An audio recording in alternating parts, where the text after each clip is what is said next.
جس سے ہمارے بیٹھے بیٹھائے ہمارے قرضے جو ہیں وہ بڑھ جاتے ہیں. گیس اور بجلی کی قیمتوں کو کئی بار بڑھایا جاتا ہے.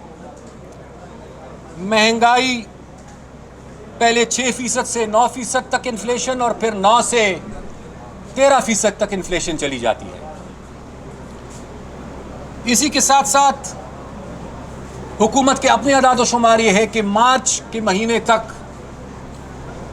غربت اور بے روزگاری میں بھی اضافہ ہوتا ہے. اور اب کرونا کے آنے کے بعد جی ڈی پی 2019-2020 میں 3000 ارب روپے کے کمی کا سامنا ہے. ایف بی آر کے ٹارگٹ میں 900 ارب روپے کی کمی ہے اور اس کے ساتھ نان ٹیکس ریونیو جو ہے اس میں 102 ارب روپے کی کمی ہے. اور اسی طریقے سے میں نے اسمبلی کے فلور میں بھی یہ بات کی تھی کہ ان مشکلات کے باوجود اس سال حکومت نے جو ریونیو ٹارگٹ رکھا ہے، ایک طرف کاروبار متاثر ہوئے ہیں، لوگ بے روزگار ہوئے ہیں، سرمایہ دار متاثر ہے، کارخانہ دار متاثر ہے، تاجر متاثر ہے، دکاندار متاثر ہے، کسان متاثر ہے، مزدور متاثر ہے. اس کے باوجود حکومت نے آئی ایم ایف کے کہنے پر اس سال کے لیے یعنی اس مالی سال کے لیے 4963 ارب روپے کا ریونیو ٹارگٹ رکھا ہے. ہم یہ سمجھتے ہیں کہ یہ ٹارگٹ ایمبیشس ہے، یہ ان ریئلسٹک ہے، یہ ٹارگٹ اچیو نہیں ہوگا. اور جب یہ ٹارگٹ اچیو نہیں ہوگا تو اس کے بعد سال کے آخر میں پھر دو ہی باتیں ہوں گی: یا حکومت کو مزید قرض لینا پڑے گا یا مرکزی اور صوبائی حکومتوں کو اپنے ڈیولپمنٹ پروگرام کو کم کرنا پڑے گا. دونوں میں نقصان ہے. اس سال بھی اگر آپ دیکھ لیں تو خیبر پختونخوا حکومت کو مرکز کی طرف سے جو پیسے ملنے تھے اس میں کافی کمی ہے. اب ہم صرف تنقید نہیں کر رہے، ہم حکومت سے کچھ مطالبے بھی کرنا چاہتے ہیں اس حوالے سے، معیشت کے حوالے سے. اے این پی کی طرف سے سب سے پہلے تو کاروباری طبقہ متاثر ہوا ہے، بڑے اور چھوٹے دونوں. انٹرسٹ ریٹ اس کو کم از کم 4% پہ لانا ہوگا اور حکومت کو کمرشل بینک سے کم قرضہ اٹھانا ہوگا تاکہ پرائیویٹ سیکٹر کے لیے پیسے زیادہ دستیاب ہو اٹھانے کے لیے. دوسری بات یہ، پیٹرولیم ڈیولپمنٹ لیوی یعنی پیٹرول پہ جو ٹیکس ہے، ہمارا مطالبہ یہ ہے کہ فوری طور پر اس ٹیکس میں کمی کی جائے. بین الاقوامی مارکیٹ میں تیل کی قیمتیں بڑھ رہی ہیں.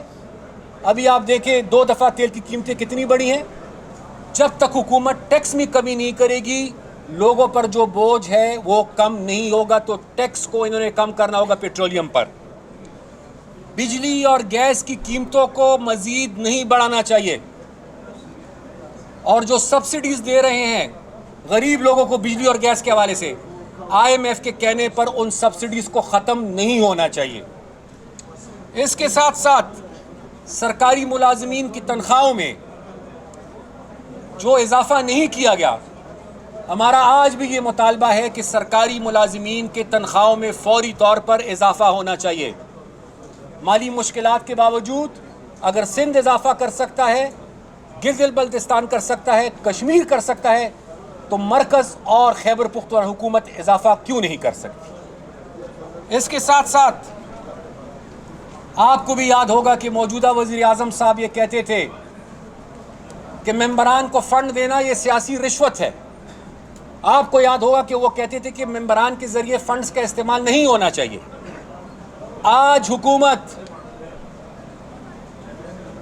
حکومتی اراکین کو فنڈز دے رہی ہے اور اپوزیشن کے ممبرز کو فنڈز نہیں دے رہی، چاہے وہ مرکز ہو چاہے وہ صوبہ ہو.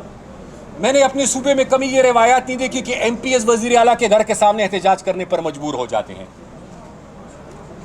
یا تو تمام حلقوں کے ساتھ ایک جیسا انصاف ہو، اور یا اس سے بھی ہماری تجویز یہ بہتر حل یہ ہے کہ جتنے پیسے آپ اپنے ممبرز کو خوش کرنے کے لیے ان کو دے رہے ہیں وہ پیسے آپ اس وقت ایجوکیشن سیکٹر کو دیں اور ہیلتھ سیکٹر کو دیں. ہماری یونیورسٹیز میں پہلے سے مالی بحران ہے. ہاسپٹلس کو شدید ضرورت ہے فنڈز کی. بجائے اس کے کہ یہ فنڈز ممبران کے ذریعے استعمال ہو، اگر تمام حلقوں کے ساتھ انصاف نہیں کر سکتے، یہ تمام کے تمام وسائل ہیلتھ اور ایجوکیشن سیکٹر کو دے تاکہ لوگوں کے کام آ سکیں گے پیسے. اس کے ساتھ ساتھ نیٹ ہائیڈل پروفٹس یعنی بجلی کا جو منافع ہے، ہمیں تشویش ہے باوجود اس کے کہ مرکز میں اور صوبے میں ایک ہی پارٹی کی حکومت ہے، اس کے باوجود نہ ہی نیٹ ہائیڈل پروفٹس کا مسئلہ حل ہو رہا ہے اور نہ ہی چشمہ لفٹ کنال جیسے اہم منصوبے پر کوئی پیش رفت ہو رہی ہے. یہ بھی ہمارا مطالبہ ہے. آج جو پابندی آٹے کے حوالے سے اور گندم کے حوالے سے ہے، کسی صوبے کے ساتھ بھی ہو، پاکستان سب کا ہے. پاکستان کے وسائل پہ سب کا اختیار ہے. ہمارا یہ بھی مطالبہ ہے کہ یہ پابندیاں نہیں ہونی چاہیے، ان پابندیوں کو ختم ہونا چاہیے. حکومت بار بار کہتی ہے اور یقین دہانیوں کے باوجود پھر بھی آج آپ کو پتہ ہے کہ روٹی کتنے روپے کی دستیاب ہے اس وقت. کتنے کی تھی پرانے پاکستان میں روٹی کتنے کی ہے اور آج نئے پاکستان میں روٹی کتنی کی ہے. اس کے ساتھ ساتھ جو ضم شدہ اضلاع ہیں، جو سابقہ قبائلی علاقے ہیں، ان کے مالی معاملات ہیں، قانونی معاملات ہیں اور انتظامی معاملات ہیں، اس حوالے سے پیش رفت نہ ہونے کی برابر ہے. ہمارا یہ بھی مطالبہ ہے کہ مرج ڈسٹرکٹس کے مالی، تنظیمی اور انتظامی اور قانونی معاملات کو فی الفور حل ہونا چاہیے وہاں کے مشران اور عوامی نمائندوں کی مشاورت سے.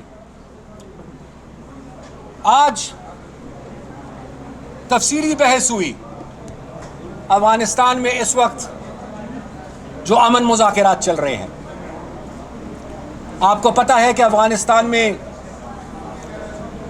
لویا جرگہ ہوا، اس کے نتیجے میں کچھ اہم فیصلے ہوئے. ہم لوئے جرگے کا خیر مقدم کرتے ہیں اور یہ امید کرتے ہیں کہ افغانستان کے لوگ اتفاق اور اتحاد کا مظاہرہ کرتے ہوئے امن کی طرف آگے بڑھیں گے اور ہمارے پاکستان کا، ہمارے اپنے ملک کا جو سہولت کار کا کردار بنتا ہے، ہمارا یہ بھی مطالبہ ہوگا کہ پاکستان ایک مثبت سہولت کار کا کردار ادا کرے تاکہ افغانستان میں مکمل امن جو ہے اس کا قیام جو ہے وہ ممکن ہو سکے. ساتھ ہی بین الاقوامی دنیا بالخصوص امریکہ کا نہایت ہی اہم رول ہے اور وہاں پر بھی انتخابات بھی ہونے جا رہے ہیں. ہم یہ بھی امید ہے کہ امریکہ بھی اس میں اپنا ایک مثبت کردار ادا کرے گا اور اس کو کردار ادا کرنا چاہیے.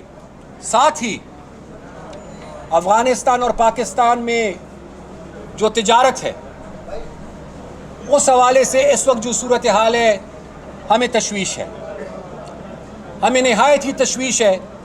سب سے پہلے تو آج جو سانحہ پیش آیا ہے چمن میں، جس میں بے گناہ لوگ شہید ہوئے ہیں، زخمی ہوئے ہیں، ہماری دعائیں ان کے ساتھ ہے. لیکن آپ دیکھیں ٹائمنگ کو، پہلے بارڈر کھلتا نہیں ہے، اللہ اللہ کر کے بارڈر کھلتا ہے تو اس کے فوری بعد یہ واقعہ پیش آتا ہے. اس کا مطلب یہ ہے کہ کچھ قوتیں ایسی ہیں جو نہیں چاہتے کہ پاکستان اور افغانستان کے معاملات ٹھیک ہوں. کچھ قوتیں ایسی ہیں جو نہیں چاہتی کہ پاکستان اور افغانستان کے درمیان اعتماد کا فقدان ختم ہو.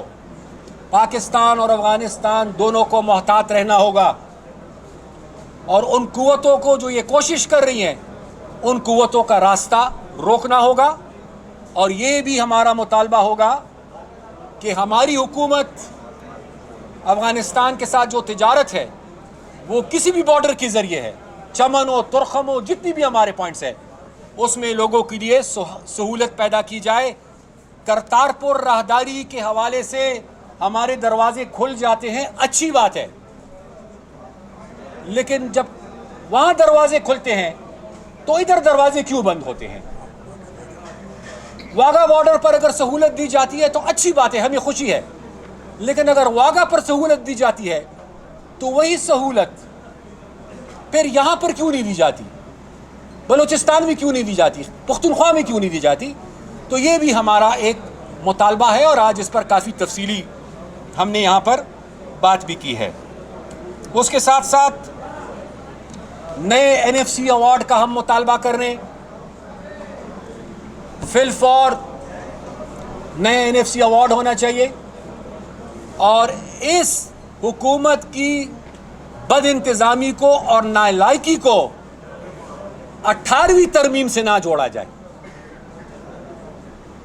اگر اس حکومت کے پاس پالیسی نہیں ہے اور یہ حکومت معیشت کو نہیں سنبھال پا رہی تو اس کا ملبہ 18ویں ترمیم پہ نہیں ڈالنا چاہیے۔ ANP کا ہمیشہ یہ موقف رہا ہے، اور آج بھی ہمارا یہ موقف ہے کہ ہم ہر صورت پر صوبائی خود مختاری کا تحفظ کریں گے۔ ہم پارلیمنٹ کے اندر اور پارلیمنٹ کے باہر 18ویں ترمیم اور پروونشل آٹونومی کا بھرپور دفاع کریں گے، اور یہی ہمارا مطالبہ ہوگا، یہی گزارش بھی ہوگی کہ جن معاملات کو چھیڑنے کی ضرورت نہیں ہے ان کو نہ چھیڑا جائے۔ اس کے ساتھ ساتھ آج میں بات کروں گا میڈیا کے حوالے سے بھی۔ آپ ناراض نہ ہو، لیکن آپ کو بھی بڑا شوق تھا۔ ابھی وہ تیار ہو رہے ہوتے تھے تو آپ کا ٹکر چلتا تھا جی عمران خان صاحب نے کپڑے پہن لیے ہیں، پھر آپ کا ٹکر چلتا تھا جی انہوں نے اب واسکٹ بھی پہن لی ہے، پھر آپ کا ٹکر چلتا تھا جی جو اب گاڑی میں سوار ہونے لگے ہیں، پھر ٹکر چل پڑتا تھا جی وہ کالی گاڑی میں بیٹھ گئے ہیں، پھر آپ کے کیمرے چلے جاتے تھے خالی کرسیوں کی طرف، کرسیاں لگ رہی ہوتی تھی آپ کے کیمرے اس طرف چلے جاتے تھے۔ آپ کو بھی انتظار تھا نئے پاکستان کا۔ جس ٹی وی نے زیادہ چلایا وہ گرفتار۔ اب ناراض نہ ہو، لیکن مزہ آیا نئے پاکستان میں۔ میں صرف آج یہ بات کہنا چاہوں گا کہ موجودہ حکومت کے اس حوالے سے جو پالیسیز ہیں ہم اس کی بھرپور مذمت کرتے ہیں، بھرپور مذمت کرتے ہیں۔ اس وقت ہم دیکھتے ہیں جسٹس فائز قاضی عیسیٰ کی کیس میں عدلیہ پہ وار ہوتا ہے، ہم دیکھتے ہیں میڈیا پہ وار ہوتا ہے۔ کلاسک ایگزامپل میں آپ کو دوں میر شکیل الرحمان صاحب کا، 150 دن ہو گئے ہیں وہ قید میں ہیں، کیا جرم ہے ان کا؟ اس وقت میر شکیل الرحمان صاحب کا جرم کسی کو نظر نہیں آ رہا تھا جب سیلاب 2010 کا آیا تھا، آپ کو یاد ہوگا۔ اس وقت سیلاب کے حوالے سے عمران خان صاحب کس کے پلیٹ فارم سے کیمپین چلا رہے تھے؟ جنگ گروپ کے ساتھ مل کے نہیں چلا رہے تھے؟ آپ کو بھی یاد ہے، مجھے بھی یاد ہوگا۔ آج ایک بندے کو اتنے پرانے کیس میں آپ نے صرف اس لیے اندر کیا ہے کہ اس نے ایک گناہ کیا، اور اس کا گناہ یہ ہے کہ اس کے چینل نے اور اس کے اخبار نے لوگوں تک سچ پہنچانے کی کوشش کی ہے۔ جب وہی چینل وہی اخبار آپ کے حق میں تھا تو اچھا تھا، آج وہ سچی بات کر رہا ہے تو آج آپ کو برا لگتا ہے۔ اور اسی طریقے سے آپ دیکھیں، صرف میں ان کی بات نہیں کروں گا، ابھی متی اللہ جان صاحب کا جو واقعہ پیش آیا، جہاں پر بھی میڈیا پہ وار ہو رہا ہے ہم اس کی مذمت کرتے ہیں۔ ہمیں آپ نے کوریج دی ہو یا نہ ہو، دی بھی ہے تو بھی آپ کا شکریہ، زیادہ نہیں دی تو بھی آپ کا شکریہ، لیکن یہ ANP کی طرف سے آپ کو میں یقین دہانی کر چلوں کہ میڈیا کی آزادی کے لیے ہم میڈیا کے ساتھ ہیں۔ میڈیا کی آزادی کی جنگ صرف آپ کی جنگ نہیں ہے، وہ ہماری اور آپ کی اکٹھی جنگ ہے ہماری انشاءاللہ۔ اس کے بعد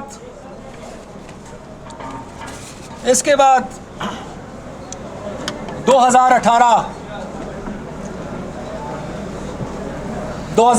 کی میں تقریباً بس، اکثر میرے بھائی کبھی کبھار کہہ رہے تھے جی آپ کی بات لمبی ہو جاتی ہے، تو میں تقریباً بس آخری حصے تک آ جاتا ہوں۔ 2018 کے انتخابات پہ ہمیں اعتراض تھا، ہے اور رہے گا۔ 2018 کے انتخابات برائے نام انتخابات تھی، الیکشن نہیں سلیکشن تھی۔ ہمارا جو کل موقف تھا ہمارا آج بھی وہ موقف ہے،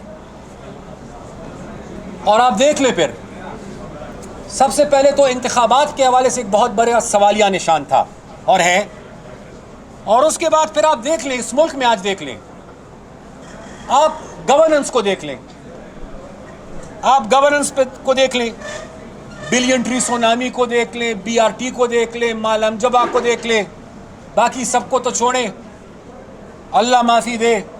میرے خیال سے شوگر کا اپنی جگہ، آٹا سکینڈل اپنی جگہ، اور میرے خیال سے پاکستان میں جتنی چیف منسٹرز گزرے ہیں کسی چیف منسٹر پر یہ الزام آج تک نہیں لگا جو وسیم اکرم پلس پہ لگا ہے۔ تو یہ تو گورننس کا حال ہے۔ گورننس کے علاوہ پولیٹیکل وکٹمائزیشن، میڈیا کی تو میں بات کر چکا ہوں، عدلیہ کی کر چکا ہوں، سیاسی مخالفین کے ساتھ جو کیا جا رہا ہے، پھر پارلیمنٹ کے اندر ایک طرف حکومت منتیں کرتی ہیں کہ جی جو نیشنل لیجسلیشن ہے، قومی نوعیت کے مسئلے ہیں، اس کے لیے آ کر ہمارے ساتھ بیٹھیں، مذاکرات کریں، اور دوسری طرف وہی حکومت پھر یہ کہتی کہ جی مجھ سے این آر او مانگ رہے تھے۔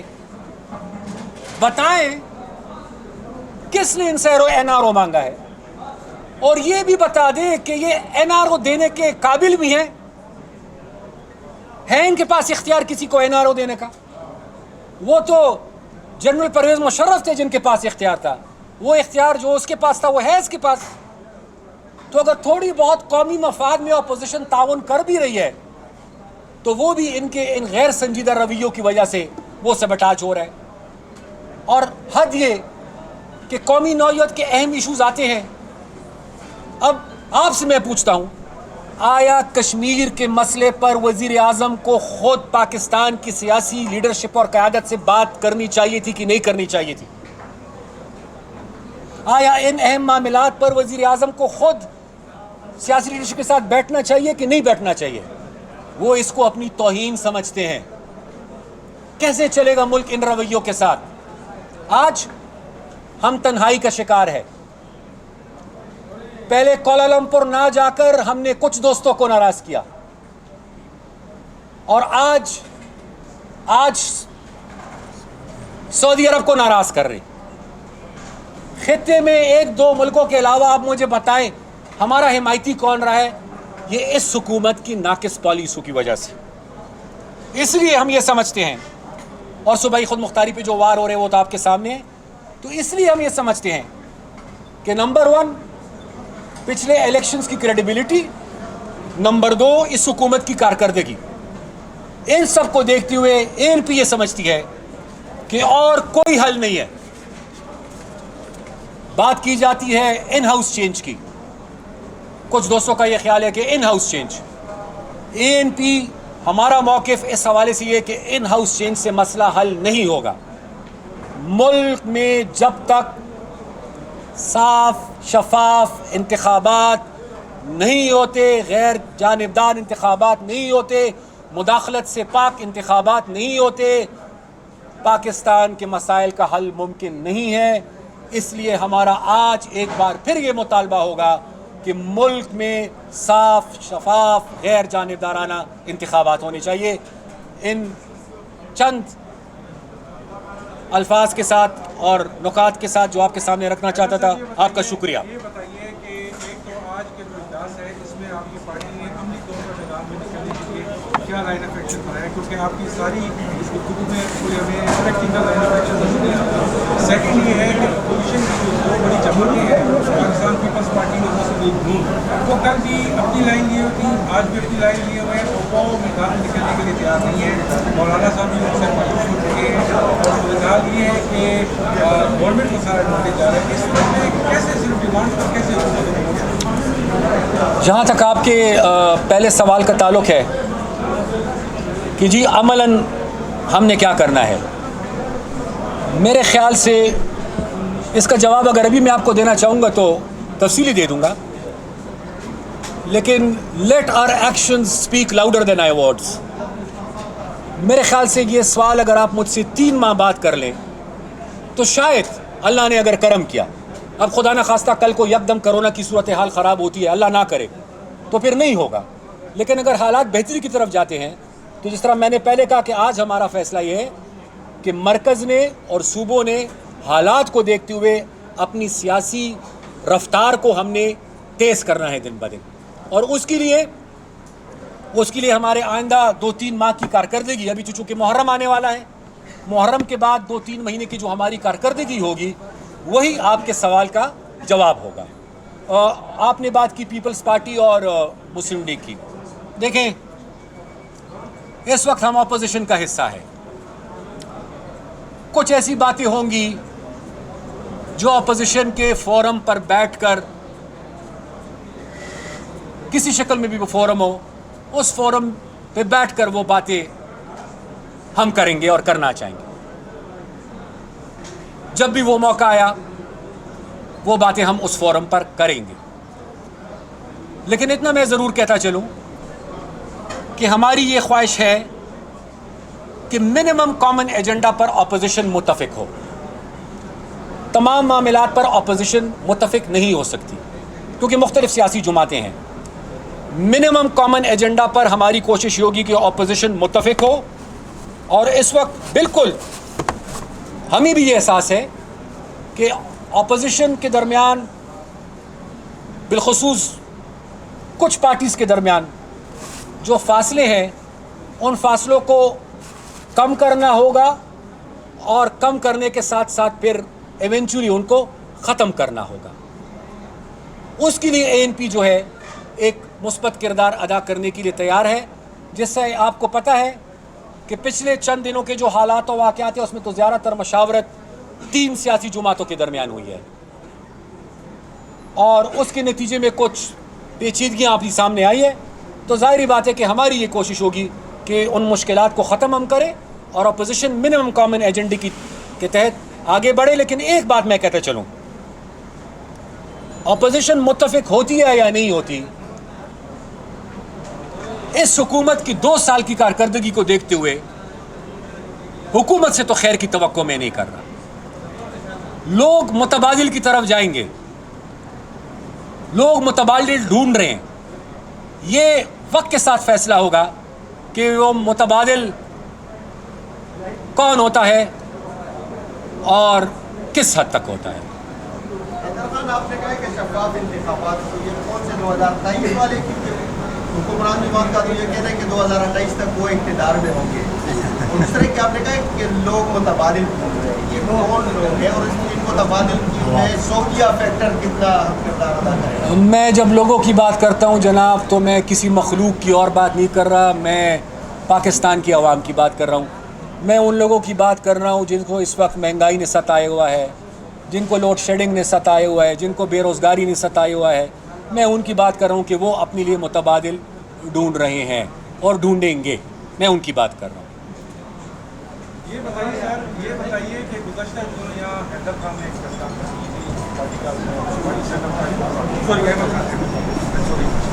انہوں نے مولانا صاحب کے حوالے سے کچھ باتیں کی. کیا آج پارٹی میں ڈسکس کی گئی ہے؟ انہوں نے کہا تھا مولانا صاحب کا کچھ کے بارے میں جو انہوں نے آزادی مارچ کیا تھا وہ ان کا بڑا شوق تھا, پارٹیوں پہ کیا گیا تھا, اس بارے میں کیا کہے گا؟ اس حوالے سے آج کوئی ڈسکشن نہیں ہوئی, نمبر 1. نمبر 2, تمام سیاسی قیادت ہمارے لیے قابل احترام ہے اور مولانا فضل الرحمان صاحب کا خصوصی احترام ہے. ہماری پارٹی ان کو قدر کی نگاہ سے دیکھتی ہے. کبھی کبھار کچھ حالات اور واقعات ایسے ہو جاتے ہیں, ورنہ ایسی کوئی پارٹی ہماری پالیسی نہیں ہے. ہم ان کو قدر کی نگاہ سے دیکھتے ہیں. بس تھینک یو, شکریہ, تھینک یو ویری مچ.